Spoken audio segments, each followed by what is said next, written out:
নমস্কার। 2024 লোকসভা ভোটের ফলাফল অনুযায়ী পশ্চিমবঙ্গে বিজেপি খারাপ ফলাফল করার পর থেকে পশ্চিমবঙ্গে তৃণমূলের হয়ে কথা বলা লোকজন এবং সংবাদ মাধ্যমগুলি প্রচার করা শুরু করেছে দিলীপ ঘোষকে গুরুত্ব না দেওয়ার কারণে পশ্চিমবঙ্গে বিজেপি খারাপ ফলাফল করল।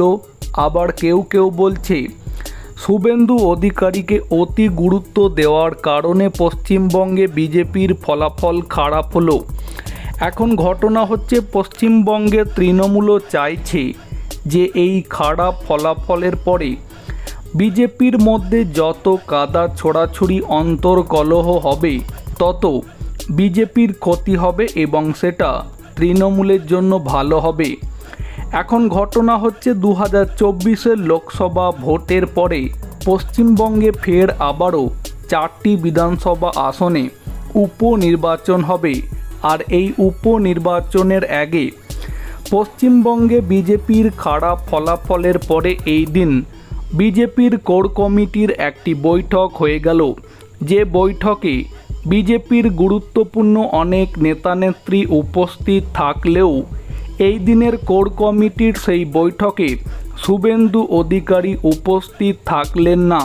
যে ঘটনা নিয়ে তথাগত রায় তার এক্স হ্যান্ডেলে একটি পোস্ট করেছেন, যেখানে তথাগত রায় লিখেছেন যে যদি কেউ মনে করে থাকেন যে 2024 লোকসভা ভোটে শুভেন্দু অধিকারীর জন্যই পশ্চিমবঙ্গে বিজেপির ফলাফল খারাপ হয়েছে এবং 2026 লোকসভা ভোটের আগে যদি শুভেন্দু অধিকারীকে গুরুত্ব না দেওয়া হয় তাহলে সামনে প্রায় 2 বছর পরে পশ্চিমবঙ্গে যে 2026 পশ্চিমবঙ্গ বিধানসভা ভোট আছে সেই ভোটের আগে বিজেপি যদি না শুভেন্দু অধিকারীকে গুরুত্ব দেয় তাহলে 2024 লোকসভা ভোটে পশ্চিমবঙ্গে বিজেপি যা না খারাপ ফলাফল করলো তার থেকেও 2026 পশ্চিমবঙ্গ বিধানসভা ভোটে বিজেপির ফলাফল অনেক খারাপ হবে।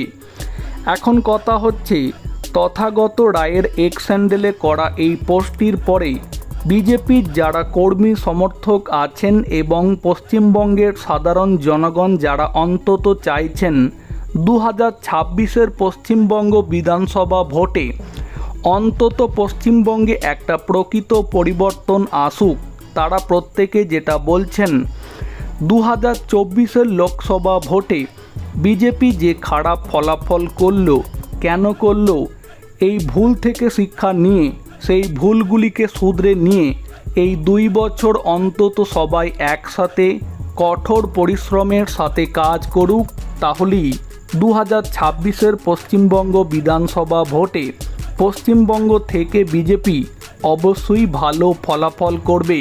তো প্রিয় দর্শক বন্ধু, এই বিষয়ে আপনাদের কি মতামত থাকছে সেটা কমেন্টে জানাতে পারেন।